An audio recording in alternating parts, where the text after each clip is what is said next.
Hello everybody, Gavin McCormack here and welcome to another episode of Financial Fundamentals, a course that prepares you for tomorrow and encompasses everything to do with money, percentages, profit and loss, trade, interest rates, and all the things that you will need to be ready for in tomorrow's world. Now this week we have got an amazing assignment for you to do, a real challenge.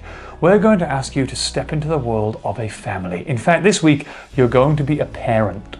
You're going to be the mum and the dad combined in this big decision that they are about to make. You see, the family is called the Martins, and the Martins have got a very big decision this week. Their child is about to go to primary school. Yes, their child has just finished preschool, is about to head off into primary school. But they've got many options to choose from.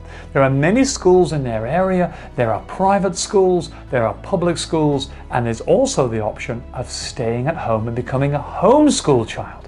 Now the first option allows them to choose a private school.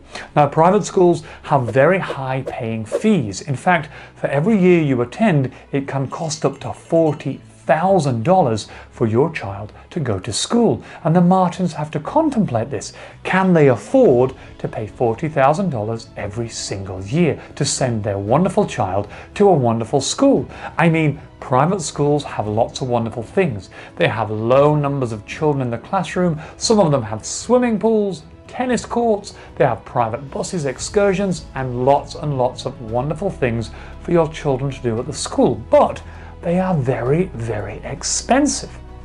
The second option, obviously, is a public school. Now, public schools are funded by the government, meaning you do not have to pay any fees, or if you do have to pay, it's a very small amount. But the downside of some public schools is the numbers of children in the class are very big, sometimes up to 50 children squeezed into a class.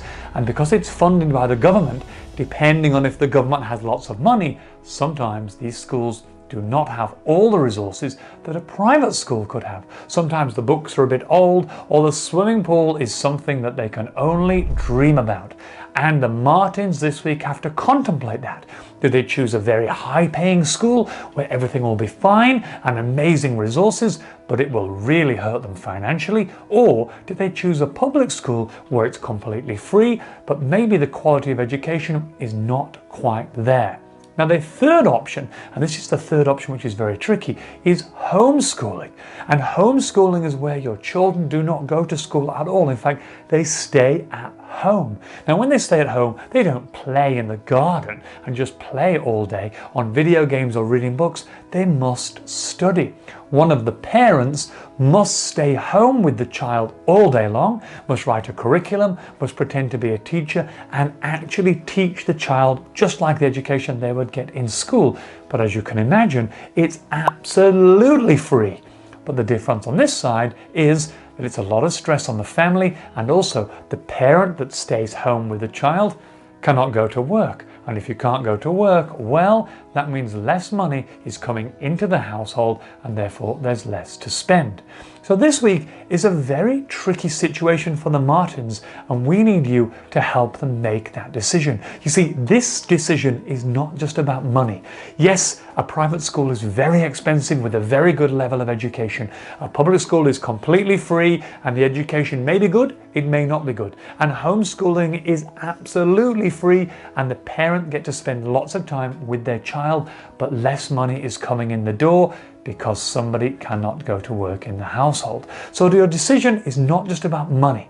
It's about education, it's about finances, it's also about the well-being of the parents and the well-being of the child as they stay with their family for more time in a homeschooling setting. So this week, we want you to analyze all of the data. Look in the table, look at the statistics, make the calculations, see which one of these possibilities is the right one for the family financially, and then decide if ethically you think the decision you have made about the numbers also aligns with what you really believe in your heart. And when you come to a decision, we want you to talk about it with your peers, with your class, and then decide which option you think the Martins may have to decide upon. Because in the future, you may have children of your own, and this will be something you will have to contemplate too. And on this course, Financial Fundamentals, We want to prepare you for tomorrow's world. I hope you've enjoyed this wonderful week, and we'll see you all next time.